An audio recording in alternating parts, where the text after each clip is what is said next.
El Ministerio Apostólico de Enseñanza y Predicación Rema Internacional presenta hoy al Reverendo Fernando García Sotomayor con la proclamación de las buenas nuevas de Dios para tu vida. El mensaje de ayer, el mensaje de hoy y el mensaje para la eternidad a los que tienen hambre y sed de la palabra de Dios. Un querigma de Dios para el que oiga, el que tiene oídos para oír. Escuche el dabar del Eterno a las naciones. Ahora es el tiempo para recibir el rema del Espíritu Santo a tu espíritu. Escuchemos con fe la memra del Señor para el alma.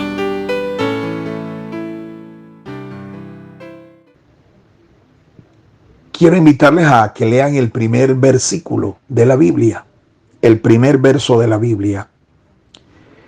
Dice Génesis capítulo 1, verso 1. En el principio creó Dios los cielos y la tierra.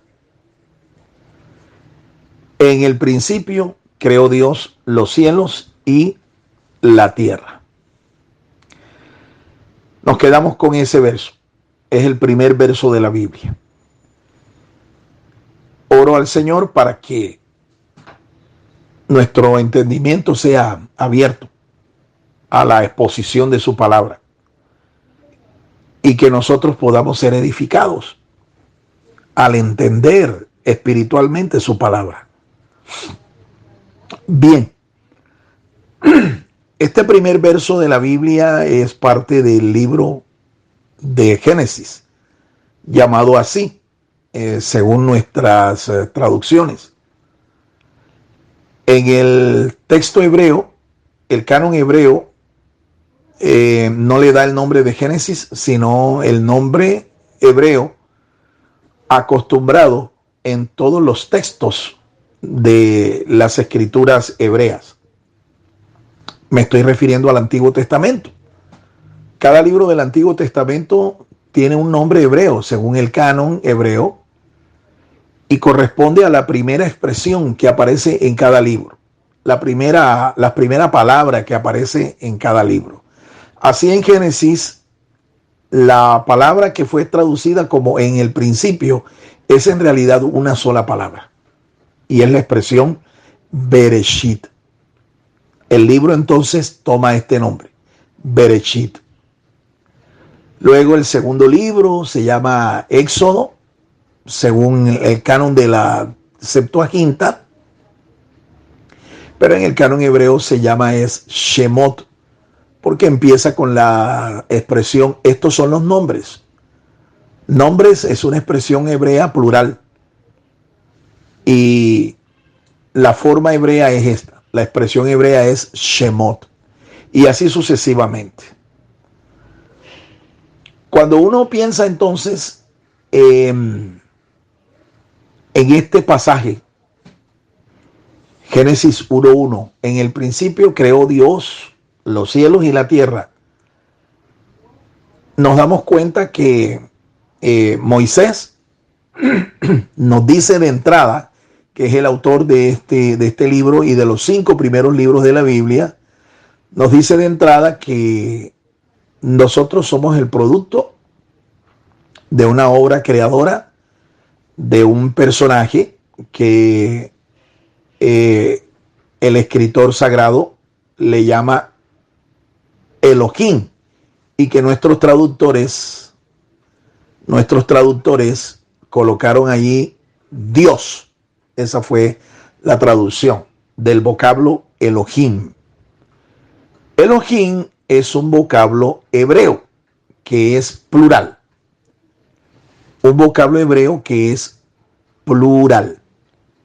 Todas las expresiones del hebreo que terminan en im o que terminan en ot son expresiones plurales. Elohim es una expresión hebrea plural. ¿Qué debemos aprender aquí entonces desde el principio? Aprendemos entonces por esta traducción que nuestro Dios es una pluralidad, y en este caso personal, una pluralidad personal.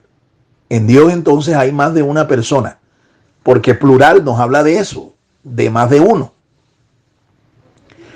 En el judaísmo, esta expresión no es considerada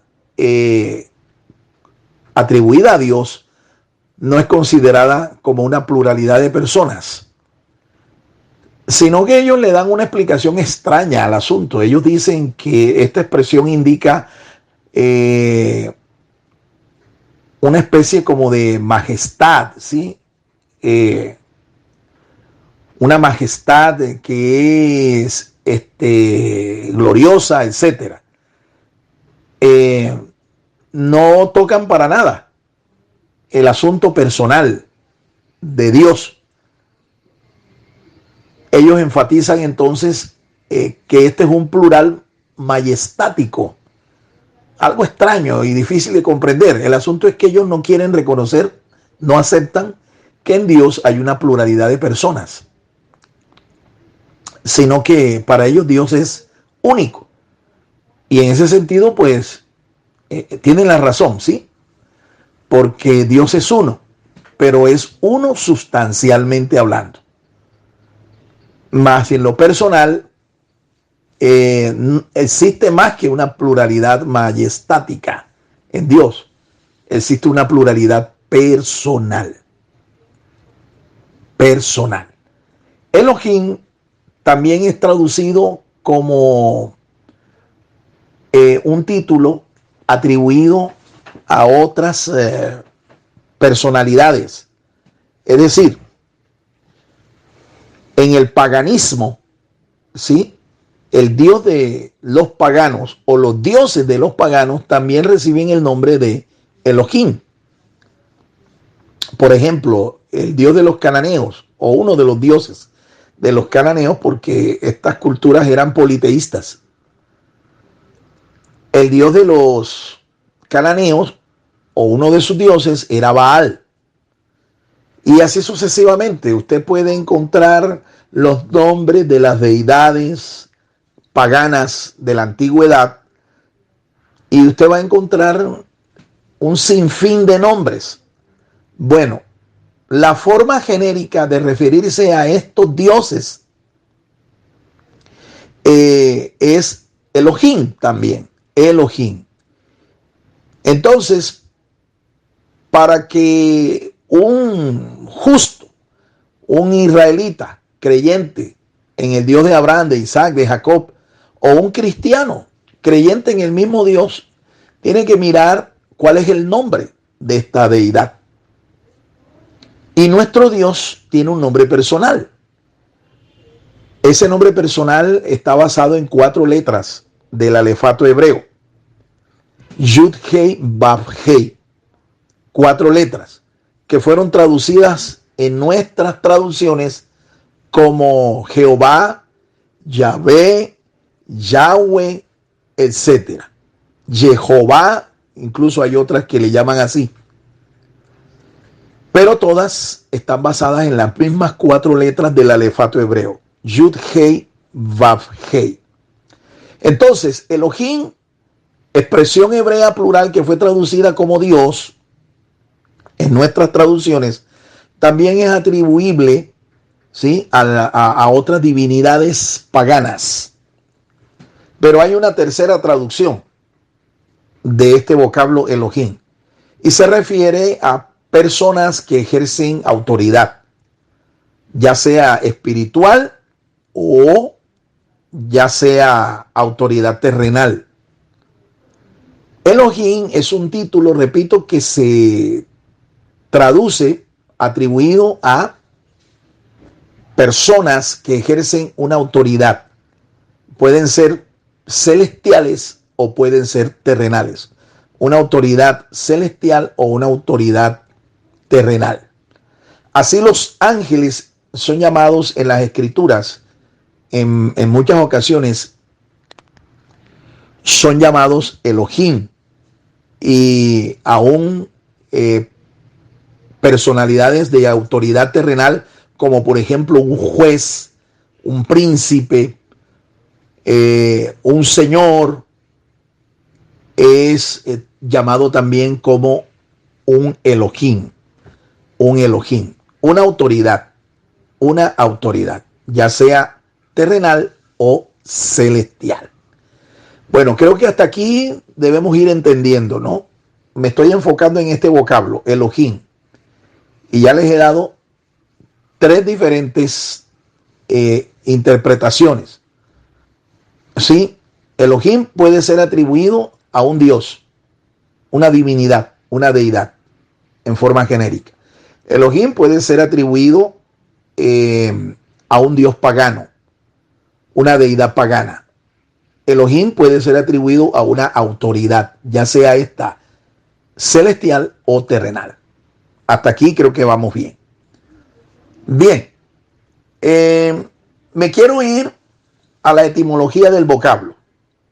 Cuando yo hablo de etimología, me estoy refiriendo a las letras que gramaticalmente conforman esta palabra. Y mirar aquí su significado, porque recuerden que en el hebreo cada letra cuenta. Cuando se trate de buscar el significado de una expresión, de un vocablo, una palabra, en el hebreo cada letra cuenta. Una letra puede cambiar el sentido a una palabra o a un verso bíblico. ¿Sí? Le puede cambiar el sentido. Una sola letra. El vocablo Elohim se escribe con las siguientes letras: Aleph, Lamed, Vav, Yot y la letra Mem. Repito, Aleph, Lamed, Yot, ¿sí? O Vav, Yot y Mem. Esas letras. De esta expresión se derivan las siguientes expresiones. Del mismo vocablo, ¿ve? Se derivan las siguientes expresiones. Número 1, la expresión el, escrita con la letra Aleph y Lamed. El. Y este es el nombre más primario de nuestra deidad. Él. Y es traducida como Dios en las escrituras. Usted va a encontrar que esta expresión Él aparece más de 248 veces en las escrituras y es traducida como Dios. Es el nombre primario de nuestra deidad, de nuestro Dios. ¿Sí? El nombre primario es Él. Ya les expliqué que el nombre personal es Yahweh. ¿Sí? Puede ser traducido también como Jehová o puede ser traducido como Yahvé. ¿Sí? Esas son las traducciones que le han dado. Pues bien, ese es el nombre personal, pero el nombre primario es Él y se escribe con Aleph y Lamed.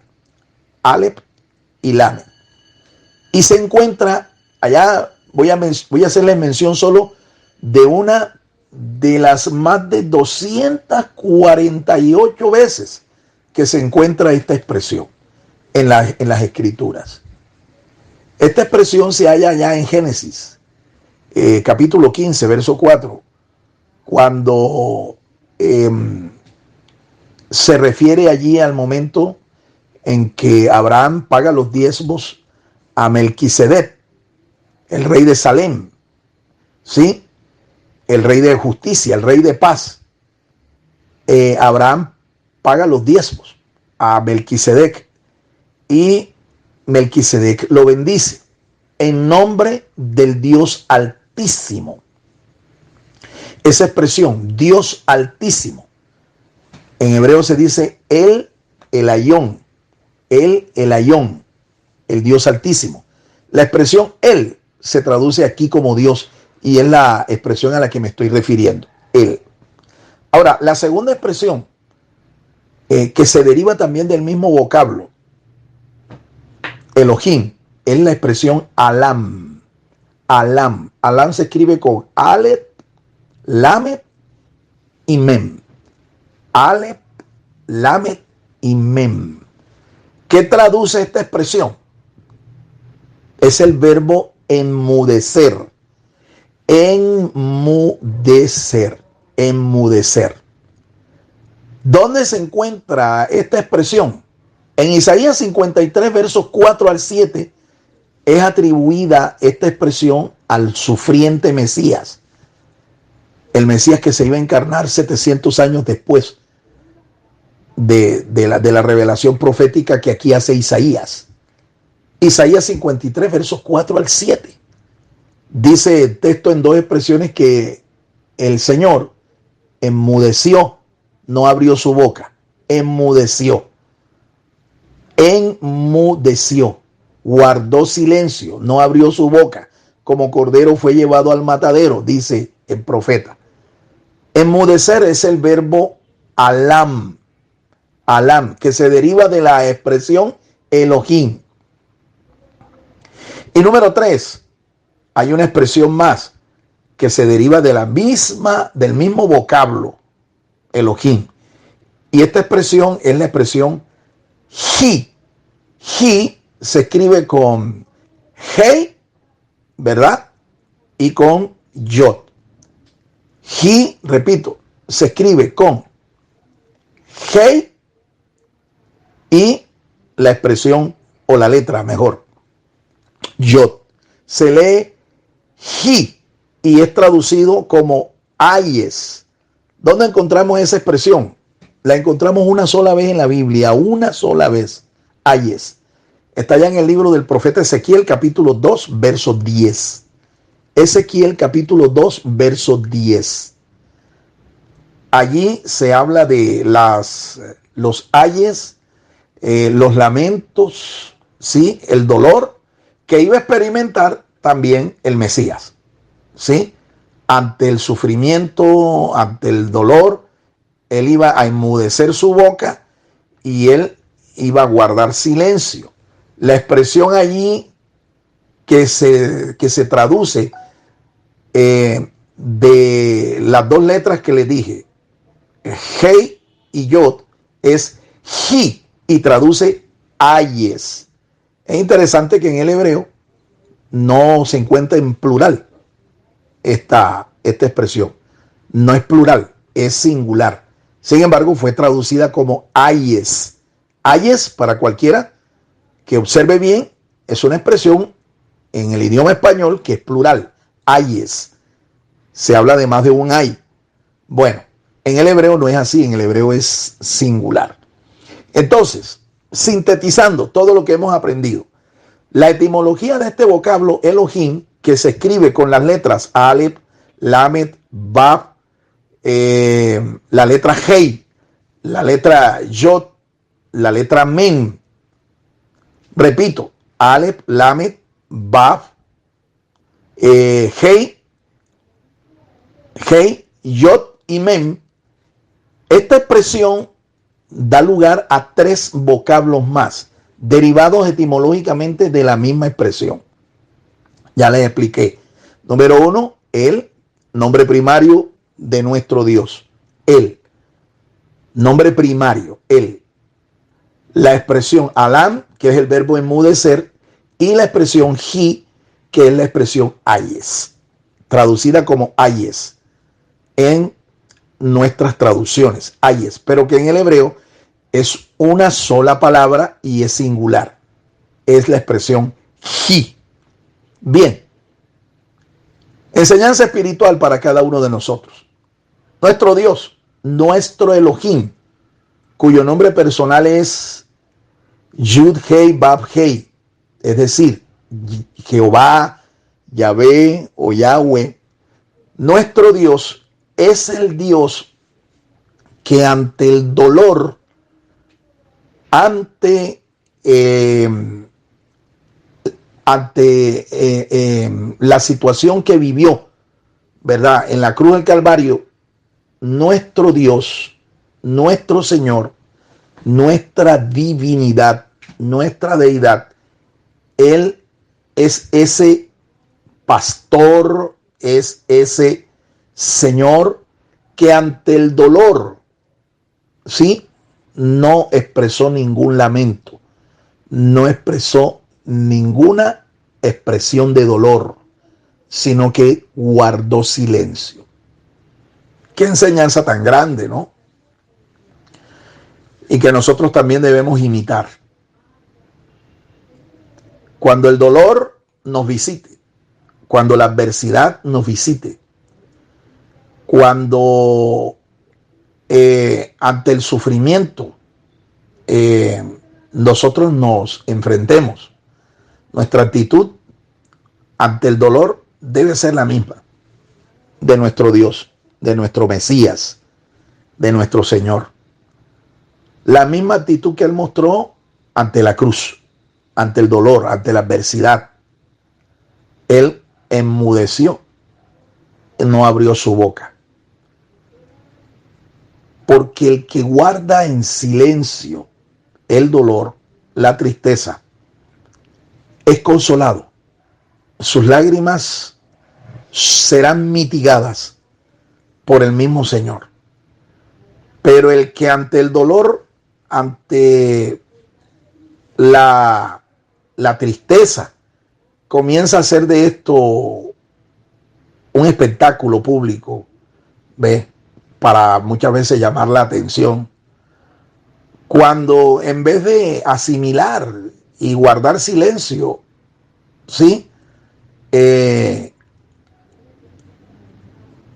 no expresar ningún tipo de lamento, es consolado. Su dolor es mitigado tarde o temprano.